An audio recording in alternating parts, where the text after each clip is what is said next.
Bederatzek eta 33 minutu ditugu, elkarrizketarako tartean beraz, gaurkoan Marian Beitialarrangoitia EH Bilduko diputatua, daukagu gurekin.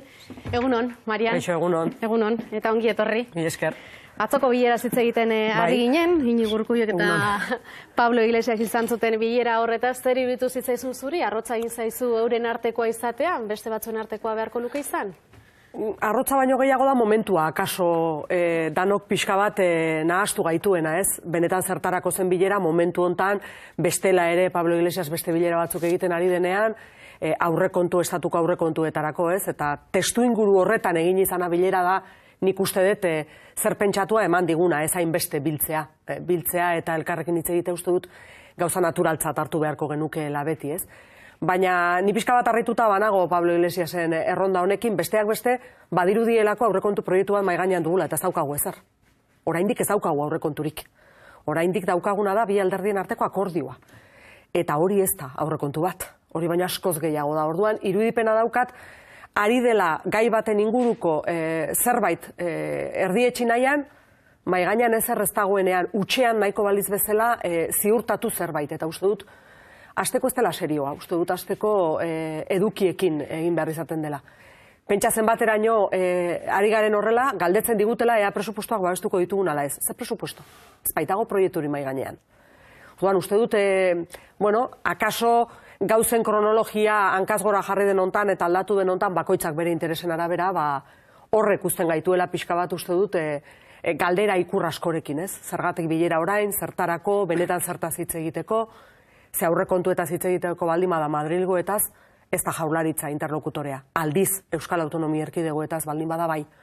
Eta hor, uste dut daukagula denok, eta somatu dut hemen hizketan ari zinetenean ere hor dagoela nahasmen nagusia, ez? Zalantza asko daudela, askotan esan delako estatuko aurrekontuak mahai gainean izango zituztela, eta eurek ere onartu zuten horren inguruan hitz egin zutela, eta Pablo Iglesiasek mezu hau bidali zuen.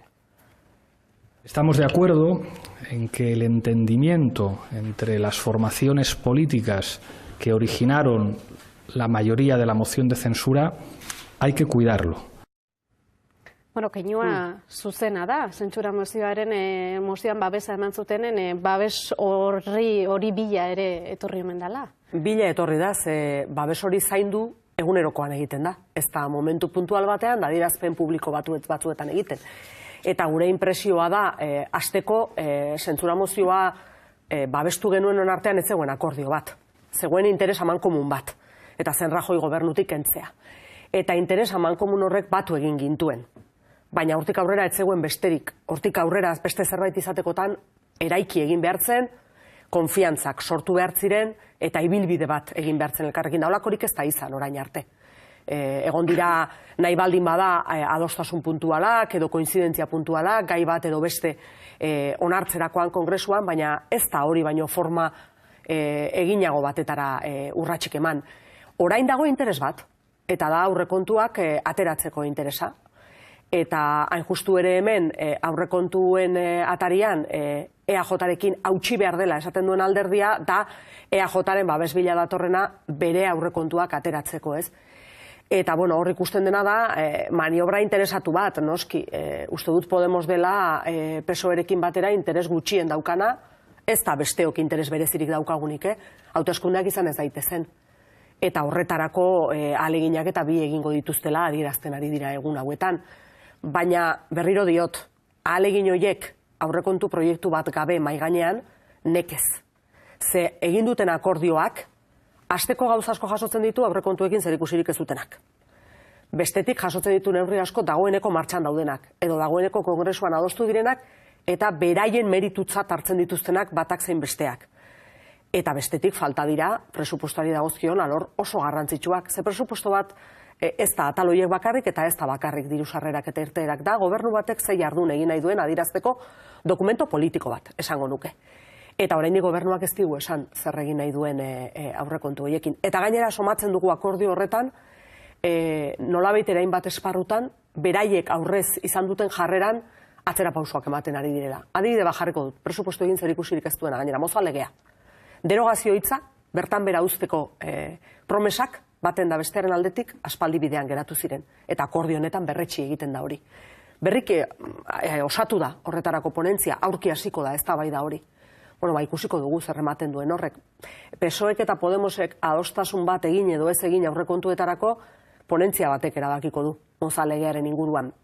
Beraz, irudipena daukagu sartu direla Podemosekoak PSOEren dinamikan, marketingaren dinamikan, eduki gutxirekin eta posizio bat finkatu eta saldu nahian.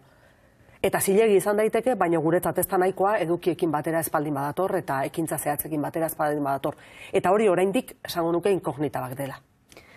Katalunia, Espainiako aurrekontuak eta Euskadikoak ere izan ziren mai inguru horretan. Euskadiko aurrekontuekin hasita EH Bilduk esan du, bi abstentzio proposatzen dizkiola EAJari, bere proposamena ere luzatu du aurrekontu sozialagoak izateko, baina EAJak dio ez dela, proposamen hori ez dela errealista gehiegizkoak direlako. Bueno, ez teko esan du pentsioei buruz Madrilen galdetzeko, eta nik diot nola gobernu arduratsu batek bere herritarren problematiken aurrean beste norbaiti eskatzeko esaten duen. Ez gara ari Eusko Alderdi Jeltzalea eta gu bereziki esaten herri honek bere erabakitze eskubidea behar duela, herri honek bere politikak erabaki behar dituela, Madrilek errespetatu beharko lituzkeela eta ez liekela mugari jarri behar, erantzun diezaiogun herritarrek duten behar bati, pentsioen akasu, proposatu egin dugun proposamenean diru partidarik handiena eramango lukeen atala, eta egin diezaiogun aurre dauzkagun eskuduntzekin. Eskatzen ari gara estatutua osorik betetzea Madrili, baina muzin egiten diegu gure eskuduntzei. Gaur egun ari gara pentsioa komplementatzen, RGIaren bitartez. Zergatik ez egin etorkizunean. Orain artean zergatik egin dugu, Madrili exigitzen jarraitu gabe. Uste genuelako egin behartzela, ezin genuela jende hori laguntzarik gabe utzi ez. Hori areagotu daiteke, eskuduntza berberak hartuta eta erantzunkizun berberaz. Beraz, esan ditzala benetako arrazoiak. Aurrekontuak aurkeztuko zirela esan zutenean, eta denekin hitz egiteko prest dela esan zuten oso garrantzitsua zela aurrekontu hauek ateratzea. Eta orain proposamen egingarri bat mahai gainean dagoenean, ez duena egingo gure aurrekontuak izatea, baina bai ahalbidetuko liokeena Jaurlaritzari aurrekontuak aurrera ateratzea, orain Jaurlaritza bera da aukera hori ozten ari dena. Egia esan ez dugu oso ondo ulertzen, eta gobernuak argitu beharko luke. Edo betikoa den, Arnaldo Otegik esan duen bezala, Urkulluk nahiago izaten duela edo zeinekin akordiorik egin EH Bildurekin baino, edo benetan zein den azpian dagoen arrazoia. Ze mahai gainean jarri den proposamena ezin da izan arrazoia. Ez dute orain arte behintzat, nahiko argudio eman arrazoia hori dela eta zergaitik den ulertu ahal izateko. Ostiralean bilduko dira, zer uste duzu emango duela bilera horrek? Bueno, ez dakit zer emango duen, lehen hurbilpen bat izango da, datu zehatzetaz hitz egingo dute, ez dago jakiterik, baina ona da, eseritzea, esango nuke lehenago egin izan balitz ere denbora irabaziko zela, baina, bueno, ondo dago azkenean bilera hori egiten baldin bada ostiralean. Alderdi Sozialistarekin ere bildu zen pasaden astean, Arnaldo Otegi eta horre Alderdi Sozialistaren aldetik, borondate bate ikusten da, ala santzon bentsate Idoia Mendia, borondate ikusten dela, elkar ulertze batera iristeko, edo akordioetarako, nola ikusten duzu hori? Bueno, kontutan hartzen baldin badugu, Euskal Herria Bildu bere proposamenarekin mahai gainean jarri duena dela, nolabait ere gizartean dauden aldarrikapen nagusiei erantzuteko proposamenak, eta ari naiz pentsioetaz, eta ari naiz enplegu duinaz, eta enplegu duinaren esparruan bereziki prekaritatea eta gaur egungo egoera eta pobrezia pairatzen ari diren bi kolektibo nagusiei begiratuta, emakumeak eta gazteak, Alderdi Sozialistak berez, hau horrela esan da, begi honez ikusi beharko luke. Horixe bera esaten ari da egin nahi duela Madrildik, gero hori noski neurri zehatzekin egin behar da, esate hutsarekin ez da nahikoa, baina doinua oso antzekoa da. Gero hitz egin daiteke, ea neurri hau eraginkorra den edo bestea. Baina ados baldin bagaude, errealitate horri aurre egin behar zaiola, kalean, askotan esaten duen bezala, Sánchez presidenteak berak, kalean martxoaren 8an jendea egontzela, pentsionistak astero daudela, gazteek problematika badaukatela, eta horri aurre egin behar zaiola, normaltzat hartu beharko genuke Alderdi Sozialistari gure proposamenek edo gure proposamenen hasierako iritzia behintzat kontrakoa ez izatea. Nik hori normaltzat hartzen dut. Espainiako aurrekontuen inguruan lehen esan duzu momentuz proposamen zehatzik aurrekonturik, proposamenik ez dagoela, edo zein kasutan babesa, babes bila ere badaude, Espainiako gobernuak ontzat ematen du EAJarena, Kataluniako alderdiekin zer gertatuko da? Aurrera egiterik izango dute? Begira, hasteko seguruenera aurrekontuak edukiko ditugu azaroaren amaieran eta bozketa izango da otsailean. Nik bezain ongi dakizue politika ze aldakorra den, garai hauetan bereziki eta hemendik eta otsailera arte gauza asko gerta daitezkeela. Egia da katalanek gai bat jarria dutela mahai gainean, eta hortan ere, nire ustez, Sánchez presidenteak frogatu behar du zer esaten duenean elkarrizketaren alde dagoela zertaz ari den. Ze elkarrizketa zer den ulertzeko modu oso ezberdinak daude. Beretzat elkarrizketa baldin bada, katalanekin eseri esateko ez daukazu erabakitzeko eskubiderik, egunen batean galdeketaren bat egitekotan, estatuto berri baten inguruan izango da, eta ez duzue besterik, hori ez da nere ustez elkarrizketa.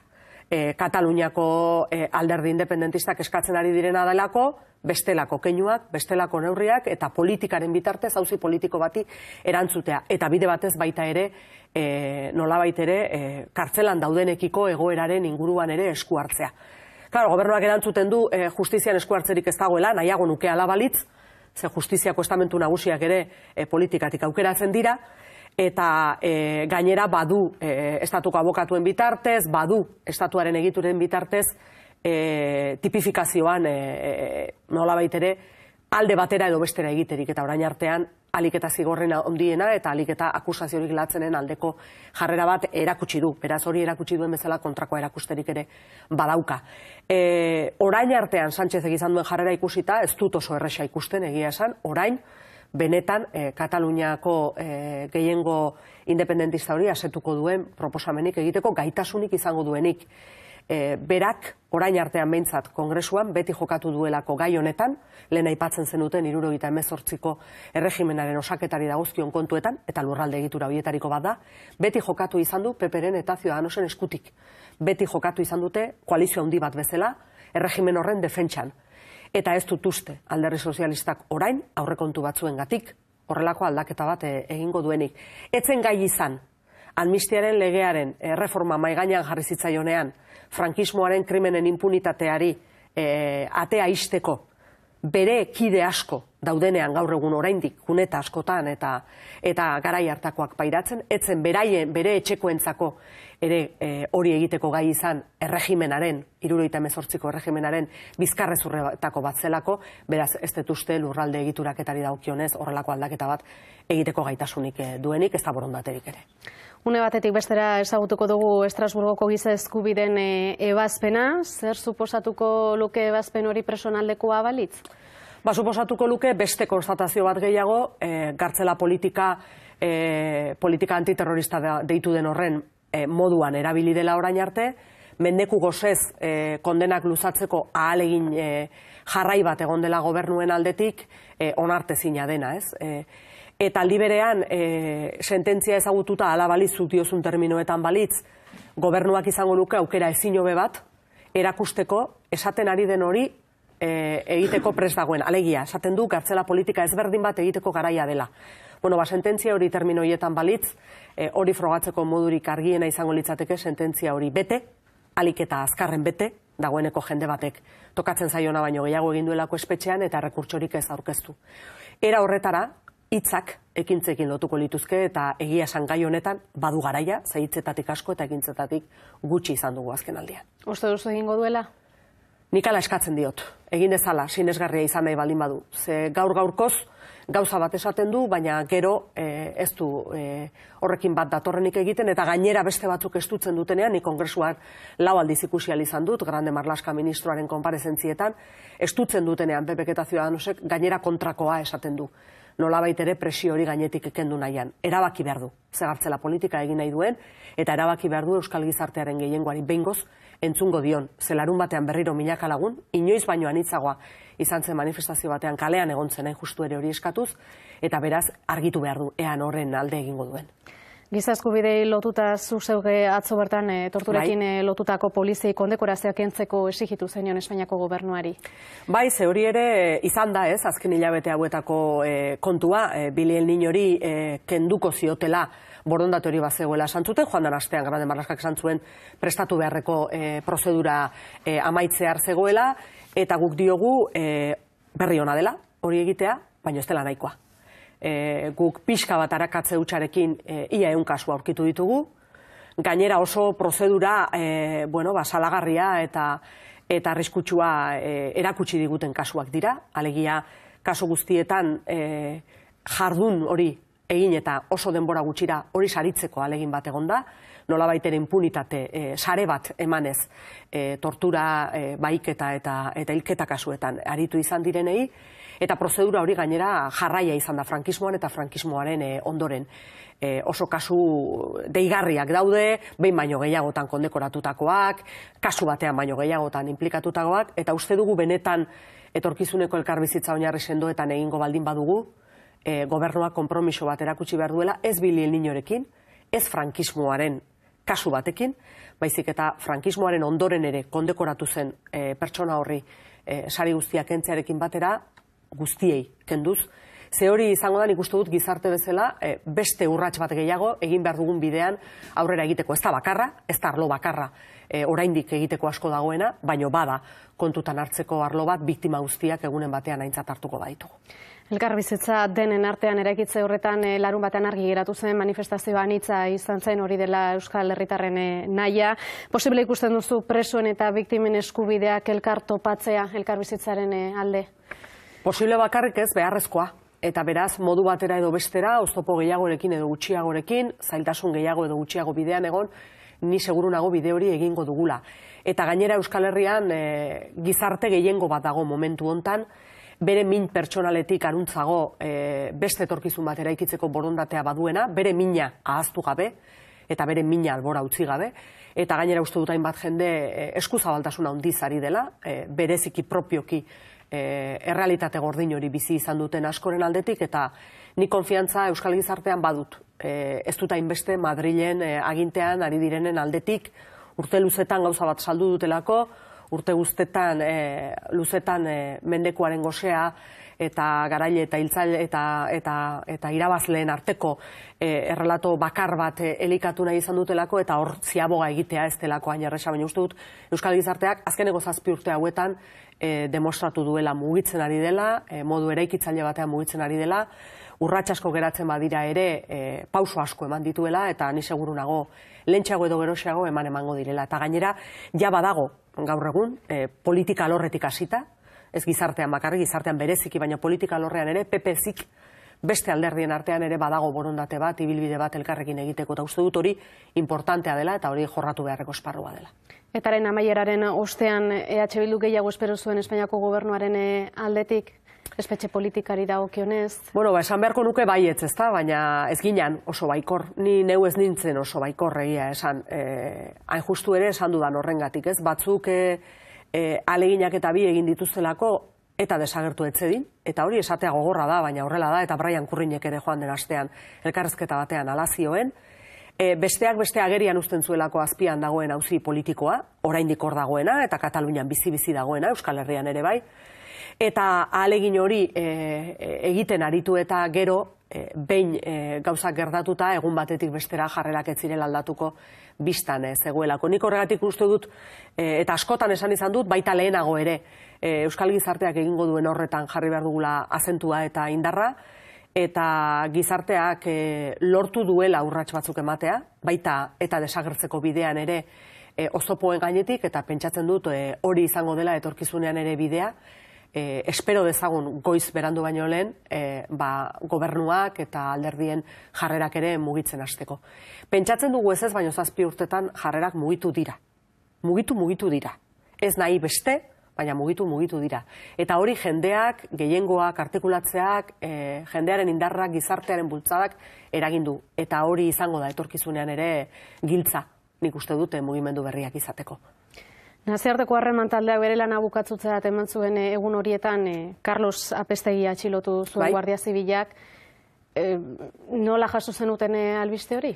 Bueno, azteko pertsonalki ezagutzen dut, Hernanin bizi da, familia Hernanin du, eta familia osoa ezagutzen dut, beraz, azteko eta bat harriduraz albistea, beste garai batetako albistea iruditzen zitzaidalako, horrela izan zen ere lehenengo inpresioa, eta lehenengo gerora jakin dugunagatik kasuaz, gogora etorri zitzaidan, gainera orain PSOE dagoela agintean, PSOEko ministro batek esan zuena garai batean, ez, inputazioak ez bazeuden eraiki egingo zirela, ez.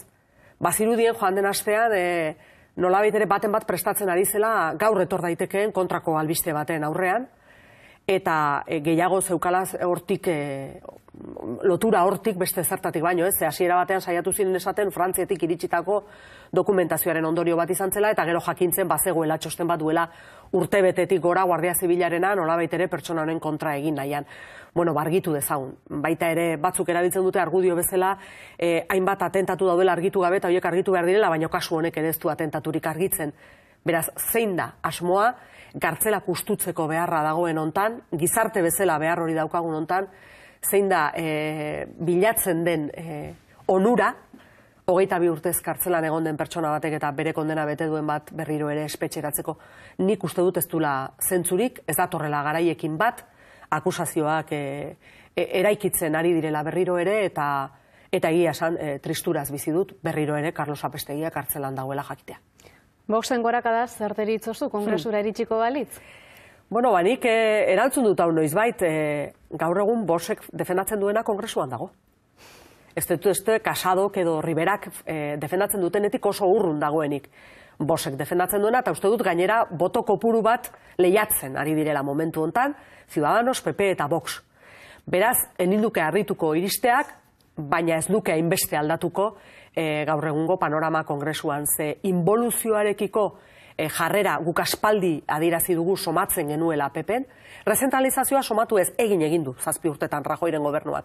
Baina horrez aparte eta lurralde auziarekin lotuta bereziki erabakitze eskubidearen gaia Katalunia askotan esaten genuen, modu oso sinplean azalduz, aspaldi egin zutela irakurketa 78an urrutiegi joan zirela eta ondorioz horrek ez duela erabakitze eskubidearen eta autodeterminazioaren inguruko gosea asetu baizik eta bizirik mantendu duela, eta hortaz horrekin bukatzeko modua horretan atzera egitea dela, ez? Gobernuak espainolak hartu kompetentzia gehiago, komunitate autonomoak ustu eta nolabait ere involuzio batein atzera begira. Hori hor dago, hori kongresuan dago. Hori defendatzen dute Ciudadanosek eta PPek. Eta litekeena da, hurrengo hauteskunde batzuetan beraiek iristea gobernura. Beraz, nolabaite sektore hori berriro beti hor egon dena, baina gobernuak ordezkatzen zuen neurrian isilpean egon dena, eta orain Kataluniako auziarekin berpiztu den horri, asetzeko gozez ari dira guztiak, aipatu ditudan 3 alderdiak, eta eremu horri begira egiten ari dira adierazpenak, beraz, berriro diot, ez da nobedade handirik izango, Casado eta Rivera, bi klonak, gaur egun horretan ari direla kontutan hartzen badugu. Juanjo.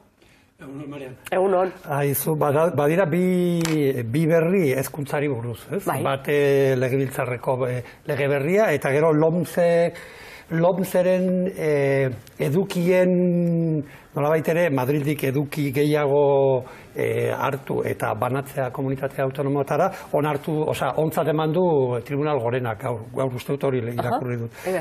Bai, eta orduan, ez da gita, gero, hortaz aparte nik uste dute, edo adituek eta esaten dute, neurri batean hemen komunitate autonoman da Nafarroan, ereduen, A, B eta C eredu hori neurri batean krisian dagoela, eta abar, eta Euskararen erabilera eta ezagutza bermatzeko beste modu bateko planteamendu bat egin beharko litzatekeela, ez?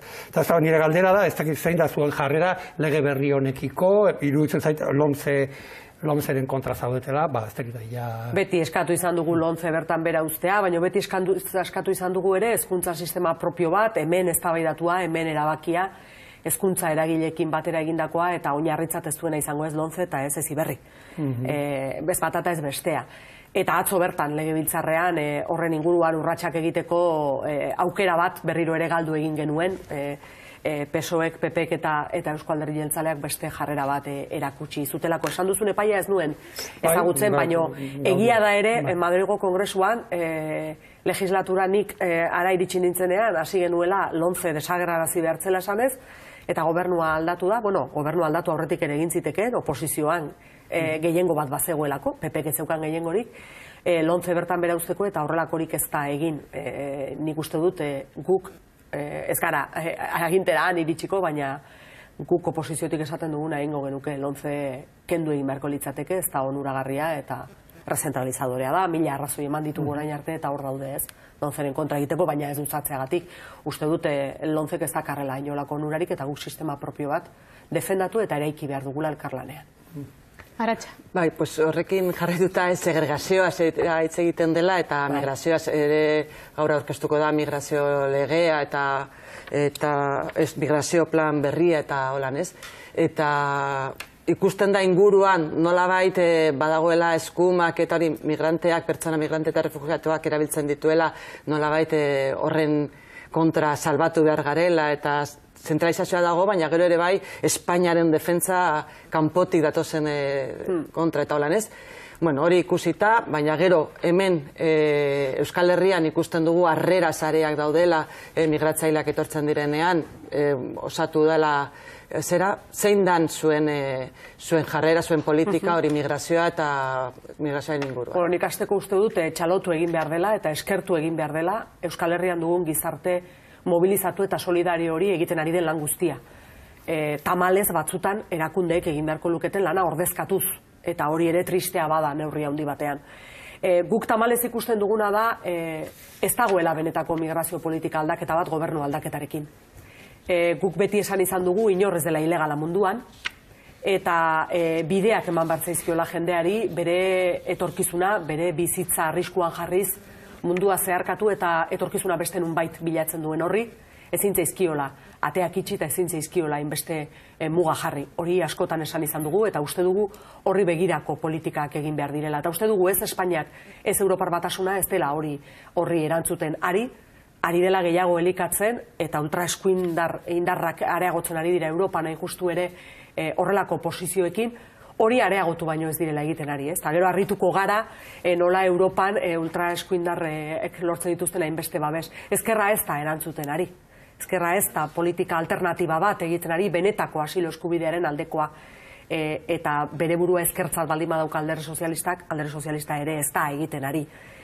Beste itxura bat eman nahian dabil, beste esparru askotan bezala, baina ez dago sakoneko aldaketa bat. Eta hemen esango nuke Euskal Herrian badagoela baita erakundeetatik ere borondate handiagoa eta prestutasun handiagoa nolabait ere datozen hoiei harrera egiteko, baina Espainiak mugak jartzen dituela eta arrastasun gutxi ematen dituela eta uste dut hori dela guztiz irauli behar dena.